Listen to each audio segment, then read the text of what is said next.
Ouais. Apocalypse. C'est vraiment Apocalypse l'apocalypse financière c'est clair. alors d'ailleurs, c'est un très bon titre, parce que l'Apocalypse financière, figurez-vous que Excellent. c'est le titre du New York Times, l'Apocalypse financière pour 2012. Le New York Times me copie. Donc cette fois c'est sûr, nous dit-il, 2012 est une très mauvaise année en raison de toutes les obligations arrivant à échéance. Lorsque les Mayas ont prédit la fin du monde pour 2012, si l'on en croit Hollywood en tout cas, ils n'ont pas inclus les junk bonds, obligations pourries, au nombre des périls qui menaceraient la planète. Pourtant, 2012 est également le début d'une période triennale au cours de laquelle plus de 700 milliards de dollars, 524 milliards d'euros, de dettes à haut rendement et à haut risque arriveront à échéance, mettant ainsi, redoutent certains, une pression terrible sur les marchés du crédit.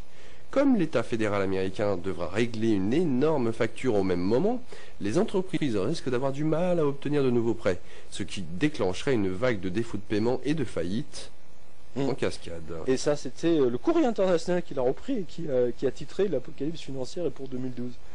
C'est drôle.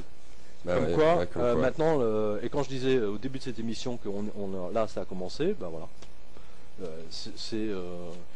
Tiens, c'est amusant parce que dans le film Inside Job, que j'ai vu la semaine dernière, justement, à un moment donné, on voit des banquiers qui disent Armageddon.